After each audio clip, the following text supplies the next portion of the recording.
So let's begin, inshallah. So we're still with the story of Yusuf alayhi salatu wasalam, and what we're doing is extracting some principles from it and reflecting on it so that we can benefit ourselves and our families. So two of the themes that come up, and we'll come back to them, is the issue of trust and the issue of hasad. The issue of trust and the issue of hasad. So let's read the story briefly, inshallah, within the short amount of time that we have.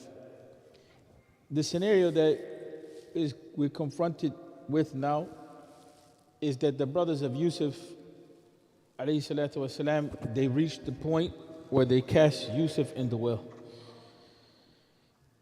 And just as an introductory point, that means that there was some sort of strategy that they engaged in. There were some steps that they engaged in with the clear intention of reaching a goal. And as we know the story already, but it's important for us to really reflect upon this. And there were two levels to this reality. One level was that there was the opinion among them to completely eliminate Yusuf. They reached that level to kill their brother. Right? That's the level that they were thinking at. Last time we were here, we talked about this being in the house of a prophet, Yaqub alayhi salatu wasalam. And this is important because we have to reverse our thinking as a community. And we mentioned and we talked about that sometimes when the children are out of line, we immediately look to the family and say that it's a bad family.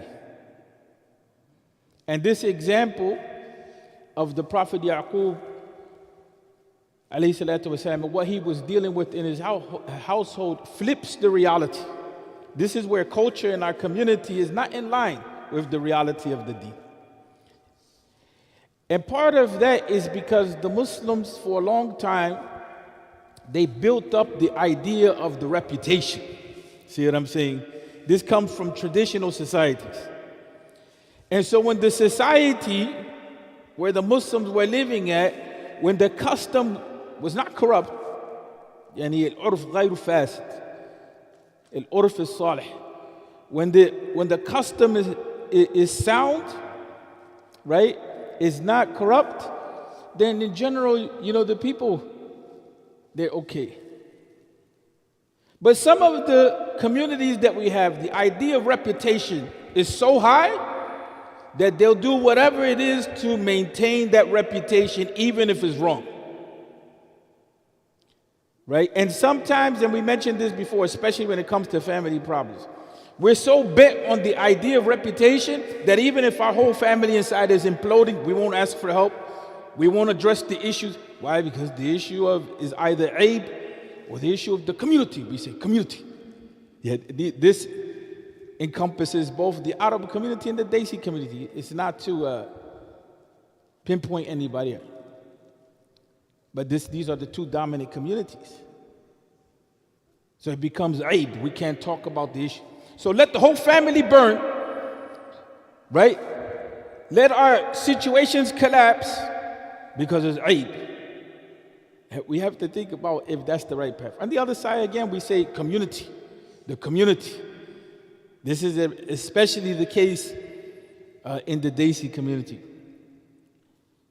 And again, then the other communities, the African community, the Latinos, everybody else, all the other communities that we miss, they fall under there somewhere on one of those extremes. So let's go back to the reality of the story. And we say we're going to focus on the point of trust and the point of hasad. And why did I bring up the whole issue of reputation, this and that? To be clear, so people find the connection. Because Yaqub alayhi salatu wasalam was a prophet and he had family issues. That can happen to anybody. So we shouldn't feel ashamed of that. So the story goes, the 10 brothers asked Yaqub to let them take Yusuf with them on a short trip. When Yaqub refused, they said, "Father, what is wrong? What is it that you do not trust us with Yusuf? Surely we wish him well. We wish him well." They go to the heart of the matter. They go to the heart of the matter to try to convince their father. The father knew that they didn't wish them well. And that lack of trust between them, between the father and the sons, was very clear in this regard. Let him come with us tomorrow to play and pass the time. You can be sure we will be watching over him. You see, this is the manipulation of the children when they know the father and they know the parents. You see what I'm saying? They know exactly what you're concerned with, so they address it. We'll take care of him. We wish him well. We'll watch over him. So that type of situation is a situation in which this is where there's a lot of confusion between, parents and children. The level of manipulation sometimes that comes from our children.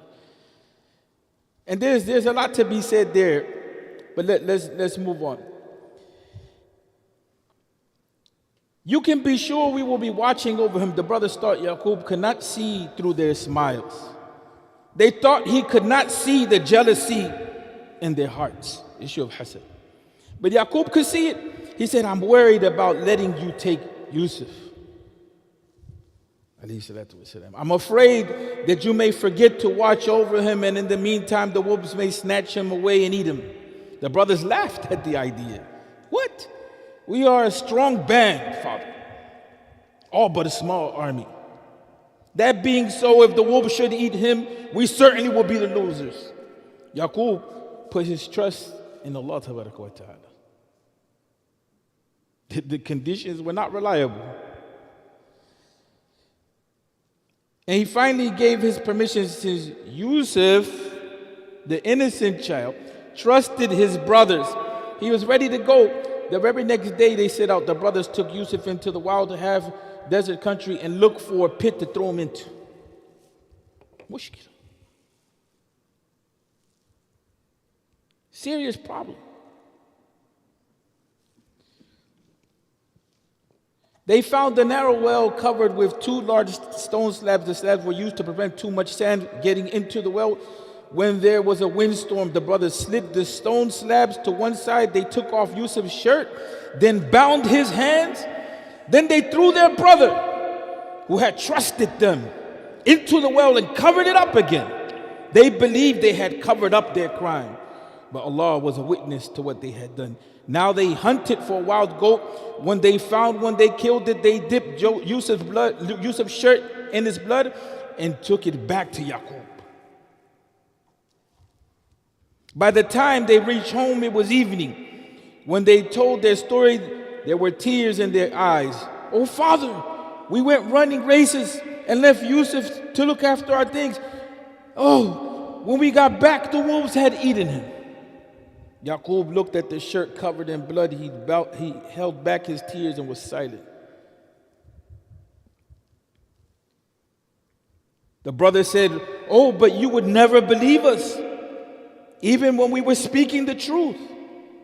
Yaqub looked at the shirt and he saw that it was not even torn. Wolves were supposed to have eaten his son Yusuf, yet Yusuf's shirt was not even torn. But Yaqub did not accuse his sons.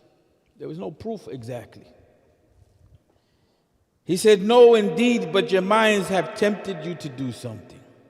Yaqub pressed his hands against the sides of his head to hold back his sorrow because Yusuf was lost to him. He pressed his hands against his heart to hold the hurt because Yusuf was lost to him. He turned from his sons for a moment and prayed to Allah and said, "This way, sabr al-jameel, The patience. Lovely patience. Alayhi salatu wasalam, because he called for patience. Then Yaqub said to his 10 sons, it is in Allah that we must look for help. For help against what you say has happened. After that, Yaqub was silent. He believed that Allah will restore Yusuf to him in some way that he did not understand. He believed that through Yusuf, alayhi salatu wasalam, Allah will one day perfect his blessing upon his family. Only Allah knew how and where and when. Yaqub must wait and keep up hope and keep up prayer. The hope and the salah, right? Sta'een bis sabr wa salah. Now the first thing that comes up is the issue of trust. This is a hard one. When we don't trust our children or what's going on in our family, and we're having patience with that reality. We don't have a lot of time here, so if we don't handle the mistrusting, like Yaqub alayhi salatu wasalam, he knew obviously there was something going on. But if we don't handle the lack of trusting, what happens? Where does the mind go? This is a question. We have to interact a little here. I didn't come to do a talk in a lecture only. Anybody? Huh? What do you mean the wrong direction?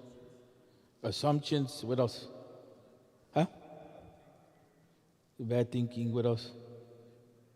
Blame. Blame who? Blame each other. Possible to blame himself.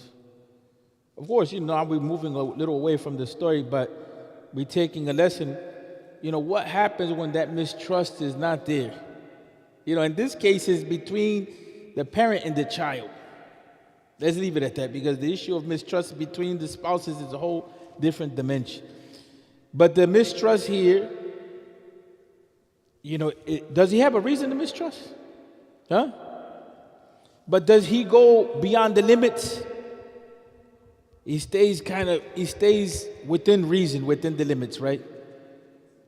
If he were to go beyond the limits, somebody said that there was assumptions, the issue of assumptions and blame.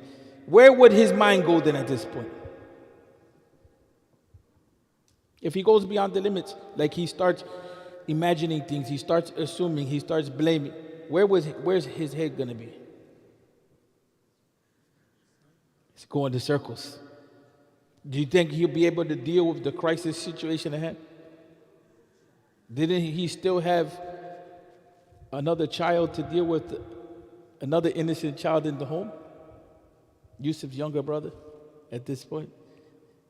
Didn't he, in other words, he still had responsibilities, right? He's going through this struggle with his children. He loses one of his children. He knows they did something, but it's not clear 100%. Right? Instead of him beginning to just blame and to assume and to get crazy with them, we'll let it be right there. Nasta'een bi sabri wa salah. Right? We're going to depend on Allah tabaraka wa ta'ala and have sabr and have a clear thinking. That's important. Because when our children go out of whack, we can push them away. In counseling families, that happens. The mom is trying to figure out a solution. The father is ready to kick them out of the house. I'm not blaming anybody. That's just one scenario. The father is ready to kick them out of the house. He's in Jersey City, getting the drugs and everything like that. He's coming home. He used Baba's money. Mom knows. Dad finds out. He's kicked to the street. Did they come up with a solution for the reality? Did they try or attempt? So then when he's half homeless in the streets, I'm talking real scenarios of North Jersey. I'm not talking made up stuff. So then now, when we talk about the blame issue, who gets the blame? Let's go into the husband-wife dynamics a little bit.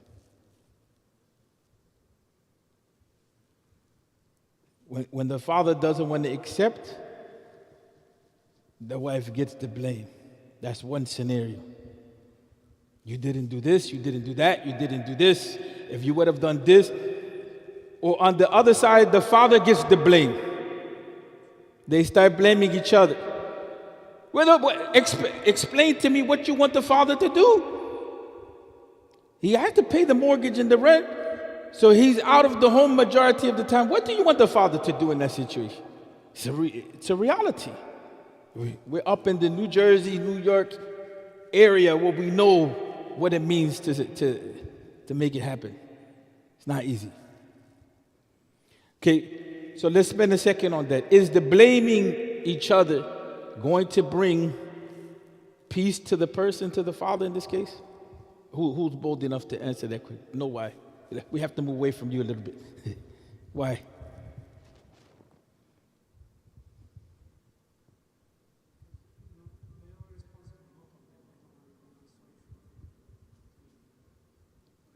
But I say, is it going to bring peace to the father?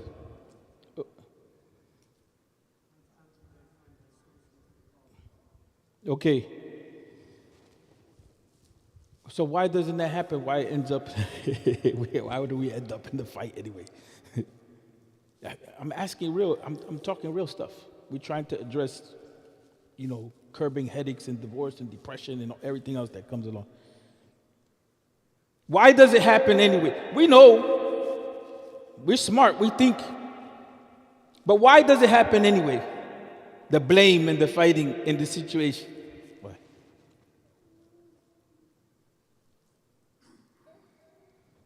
It goes exactly right back here. Because we're blaming and we're assuming. How did Yaqub handle the situation? Did Yaqub lose hope? Did he lose hope? I'm not putting you on the spot. We had to participate. Did he lose hope? No. He spoke for you. He's like ventriloquist. That's important, people. These situations are on another level. Once we lose hope, we're done. But it's not just hope, like positive thing. Everything's going to be okay. Inshallah, it's going to handle itself. It might not handle itself. This is where we're at. It might not handle itself. That child may disappear. That child may be the one that's 20-something years old in Salat al-Janazah. And the community is wondering why we have a 24-year-old boy or young man, we're making Salat al-Janazah, and we come up with 1,000 excuses for the overdose. See what I'm saying? Nobody is able to talk about it. Until it hits you, then you want somebody to come and help in your family. See what I'm saying? But the issue here of trust is important. So we have to take serious when our children are going through struggles. It began early with these children in this story. It began early. We're not going to get into the issue of criticizing prophets because that's against our aqidah. But there's lessons in this regard. We're given lessons from an early age. At least Yaqub knew what their hearts were, but it was beyond his control. There's no doubt about that. But one of the things that we do sometimes, and we see this especially just as one scenario, and then you have to think about other scenarios. What do we do with the boys and what do we do with the girls? Anybody? Huh? What does that mean, sisters? More freedom for the boys. I agree, but what does that mean?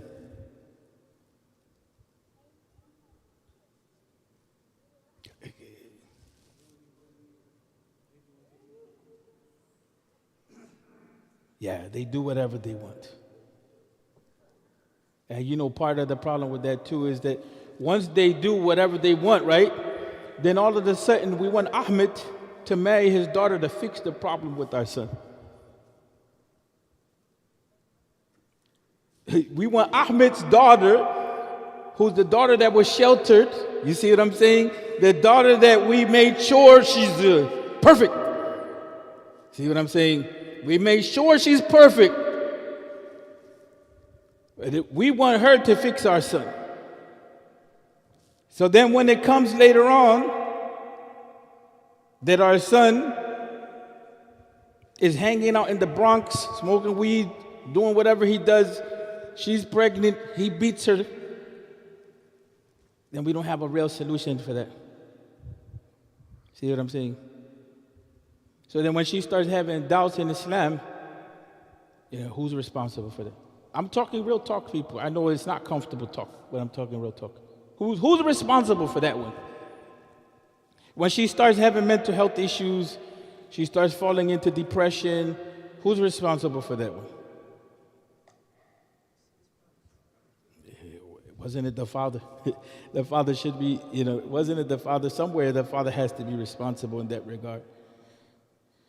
All right, let's move to another point here. And the mother too, because the mother turns a blind eye. I'm not into this overly feminist type stuff.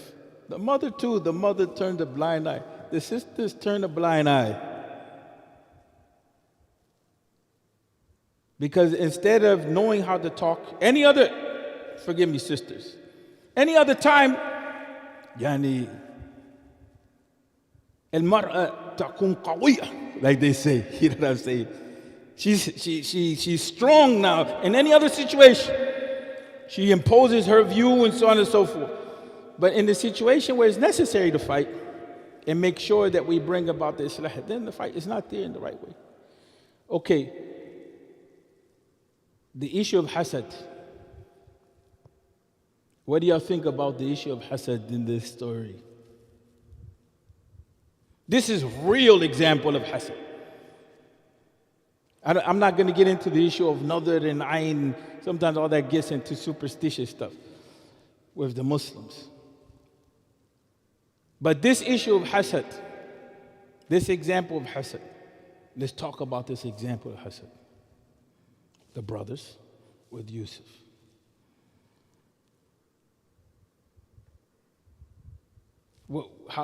Somebody explain to me what they think of. How does this example of hasad look? How did the hasad play itself out?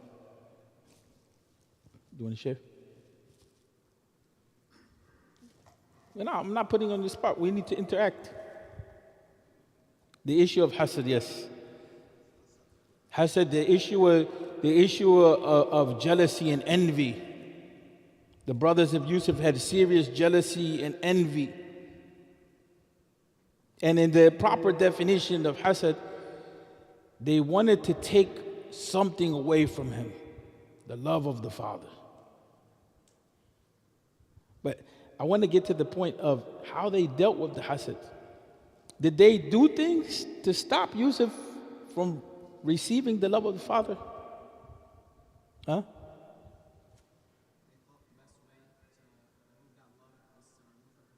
Yeah, so they can get it for themselves. So they can get it for themselves.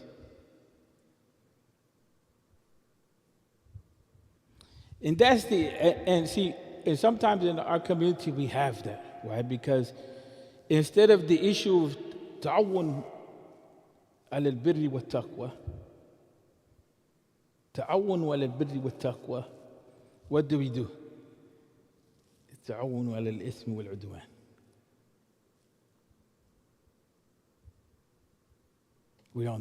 We fell on this side. Not everybody, of course. I'm not making stuff up. I know a story one time, a business owner, he hired a non-Muslim to steal the cell phone from another Muslim brother, right? Because, the cell phone dealers, they're dealing with, what kind of environment they're dealing with, some of them. So he can take that, and then he even goes, and then he says, I can help you find the phones. He knows who took the phones.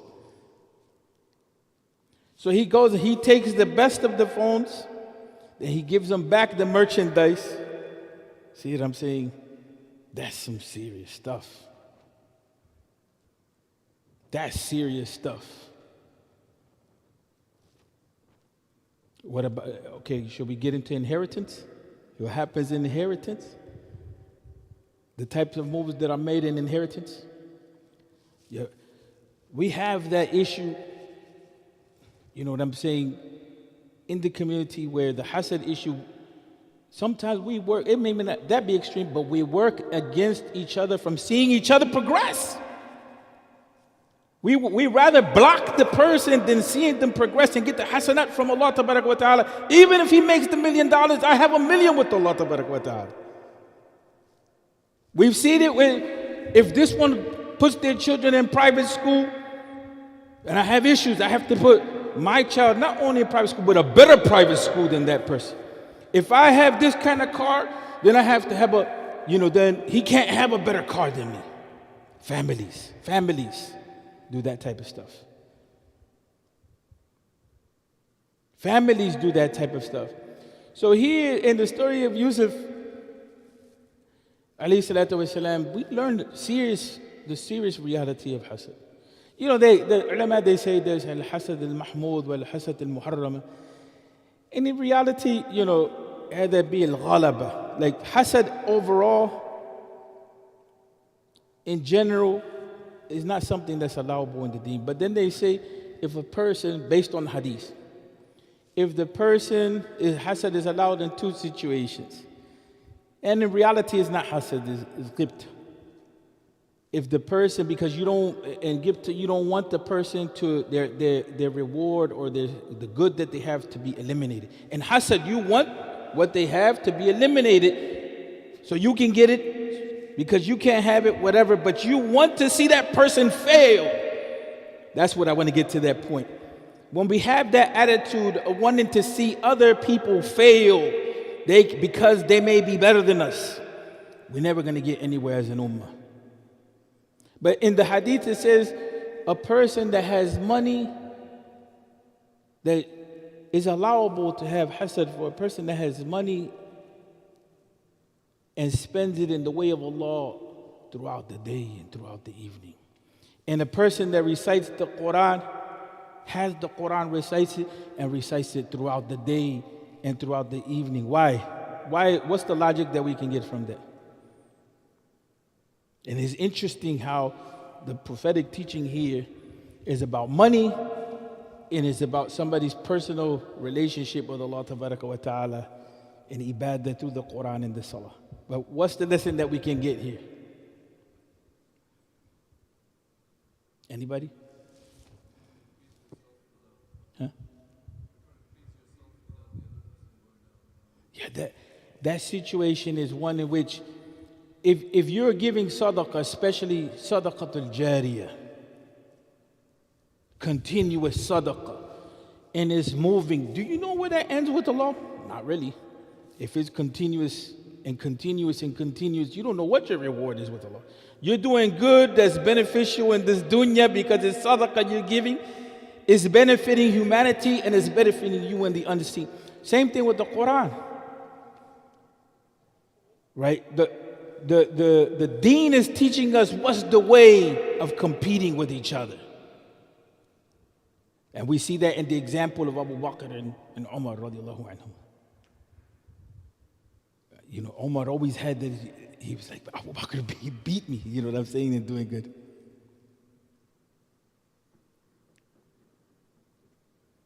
So that has to be the change in our mindset. It's fine. It's fine. Help somebody. Even if they get ahead of you, it's fine. You see what I'm saying? You're not losing anything. Because it's with Allah Tabaraka wa Ta'ala. The Quran, one of the things that it came to establish as a principle in Aqeedah that's really clear, undebatable, is this issue of belief in the unseen, and more specifically that the good that you do is with Allah. What do we say? Al-jaza al-ihsan ila al-ihsan. That's the complete opposite of the way the dunya is. Complete opposite. So let's end there. Any comments or any ideas or... Oh, there's one more point. Can I have one more point? Yusuf alayhi salatu wasalam, unfortunately, he ended up, being lost in the dunya, but not lost with Allah tabaraka wa ta'ala. See what I'm saying?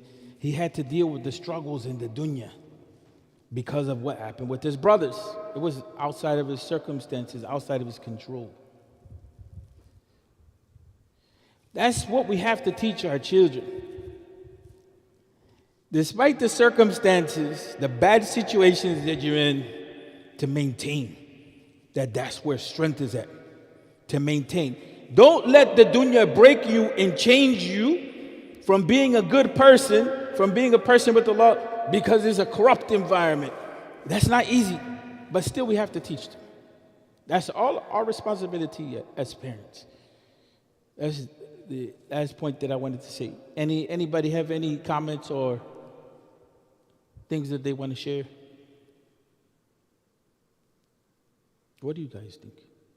What grade are you in? 6th grade? Do your classmates get jealous of other classmates? No? What grade are you in? 8th, mashallah. What grade are you in? No, I'm just joking.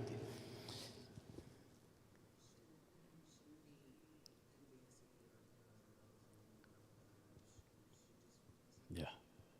Yeah. To be honest with you, I wouldn't want to be even thinking about having all the debt that some of our brothers have. MashaAllah, may Allah bless them and so on and so forth. And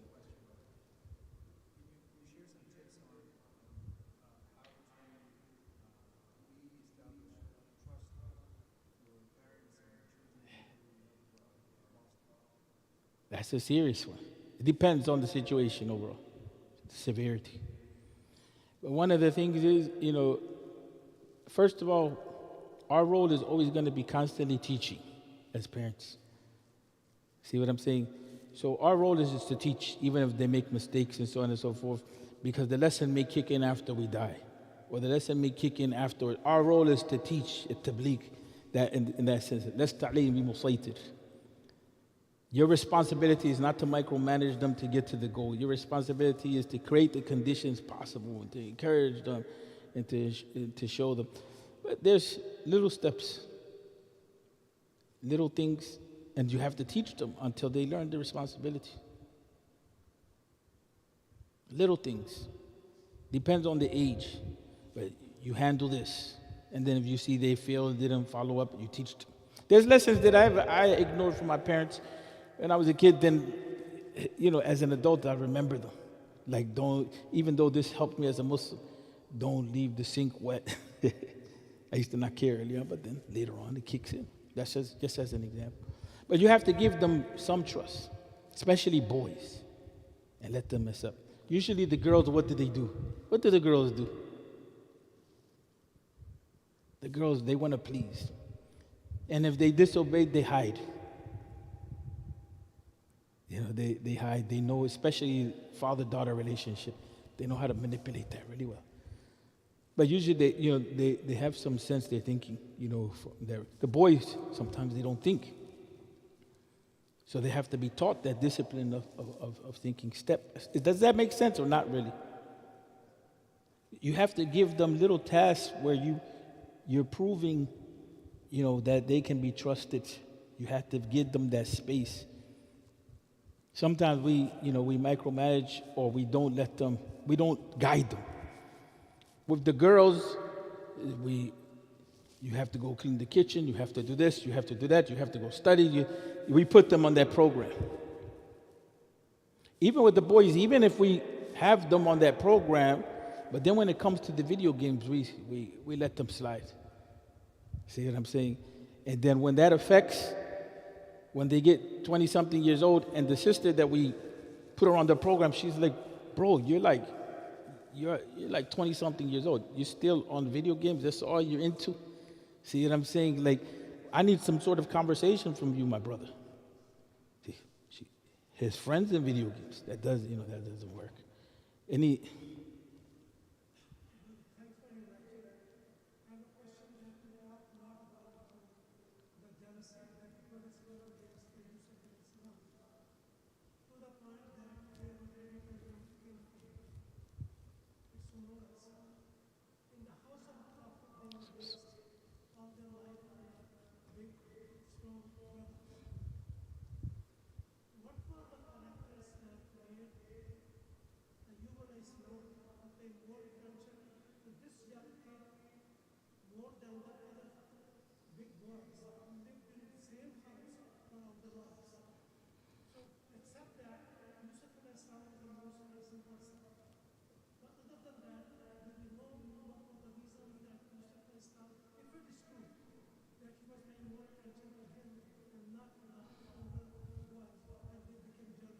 It's not necessarily true that he was paying more attention to them. Remember, they come from two different mothers, right? So I think it's more beneficial for us to focus on learning the outcomes than on that dynamic, because it's speculation with the angle of the detail of, okay, well, why did this lead to this? We know that naturally that was there. And we see that. What example do we say? Women know that. When there's a child in the household and the woman is pregnant, the baby already, the baby that's out of the womb already feels something about that child that's in the womb that is going to take the attention. Hey, leave it to the side. Sometimes the fathers have jealousy of the child because the mother is taking away the attention that she was giving to the child. That's just factual stuff. So some of that stuff comes natural. See what I'm saying? But it's our job as parents or guardians or uncles or bigger brothers or whatever to guide them so that that feeling and that, that whispering doesn't overcome them. Because we have bad thoughts. We have all kinds of feelings. See what I'm saying? But to guide them in that process. Alhamdulillah, at the end of the story, things work out. They learned by life experience, though. They didn't learn by revelation. But they wrecked, the situation in the family up because they didn't follow the revelation. They didn't follow the guidance of the Prophet. I know that that's not what you want to hear exactly. But the point here is that tarbiyah, the concept of tarbiyah? The concept of tarbiyah comes similar to the word Rabb. But tarbiyah is that we take the person from one step to another step. We guide them in their development till they reach a goal. And in this goal is how to be, a mature person spiritually, economically, in their deen and so on and so forth. The missing part that we have is we don't teach them how to deal with those feelings. Whether, jealousy, these types of things, we don't teach them. And it has to be realistic. It can't just be, this is against the deen. We have to teach them, okay, what's the outcome? Like you can use the story. Look at the outcome of this. Where does it go? Anything else?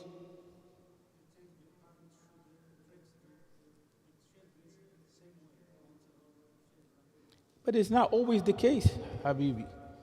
Yes, we should be just. But if I have a child, I had that in my own house. I'll be very open with you. I had a child that had diabetes from an early age. Like diabetes, like from almost 1 year old, maybe 6 months. She almost died on me multiple times. So all the attention went to her, it went away from my son. Yeah, I remember I explained to you, sometimes my son has that distance. By the way, he reached out to me. He said, "Hey, Baba, what's going on? How are you doing?"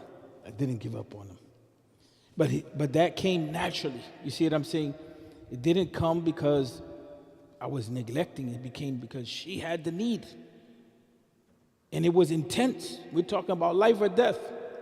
So sometimes it's difficult, but what in that situation, what do you have to do? You have to be aware, I'm not giving that child the time. Even in adult children. Even in adult children, we still have to, come back. Yeah, we try, but I'm saying it's not always the case that it's going to be exact. So, Habibi, if you buy one an Apple Watch, do you have to buy everyone an Apple Watch? Should be. So every time you give a gift, so you buy one iPhone, so then you have to spend $4,000 so that you can treat all of them equal. I mean, you must be millionaire, mashallah. Not putting you on the spot. I'm making a joke out of it a little bit. But it's not always easy. We have to be according to their needs. According to their needs. And we try as much to decrease their jealousy. We try to be fair. The sisters are so quiet and so on and so forth. Here, you can't say we oppress you. They set up a whole area. The brothers are not bothering you. And at least give us one thing, one reflection before we go. Because Wahid is waiting to close. One reflection.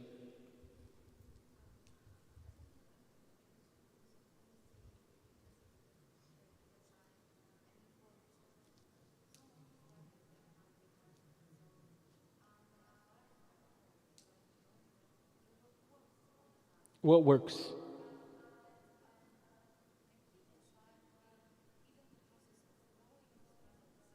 Yeah. Yeah. Have them involved. Did you hear what she said? Have them involved, with the process. That has its own discussion, but we'll leave that there. Anything else before we close out? Huh?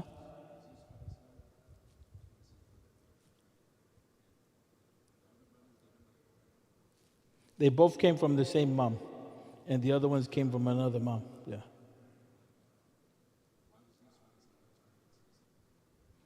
Because of Yusuf's persona, how they felt about Yusuf, they felt that Yusuf was favored.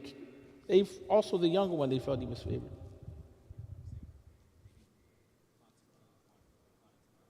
Well, he was the one that was central. And in that reality, I don't want to get too much into the issue of qadr, but it was his qadr that was going to come about. Right? And what the beautiful thing about the story of Yusuf is that the outcome in the initial stages of the story, right, is all dark. But out of that situation comes beauty. Comes beauty on every level. Yusuf's story is the only story that we have in the Quran that's complete.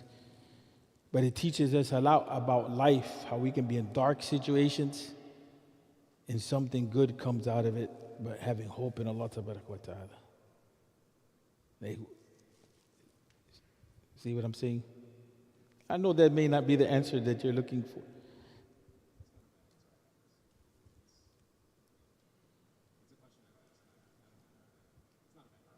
That sometimes these stories, those types of details may not be the role of the story. Right? To give that why him exactly, but there's other reasons that are more central that we have to pull and focus on. So we ask Allah wa ta'ala to forgive us our sins, and we ask Allah wa ta'ala to protect us and to aid us, especially our families. And we ask Allah wa ta'ala to increase us in rizq and in iman, and to allow us to die in a state of iman. And we ask Allah wa ta'ala especially to protect our children and our youth, and to allow them to remain firm in iman. And we ask to die in a state of Islam. Ameen. Barakallahu feek.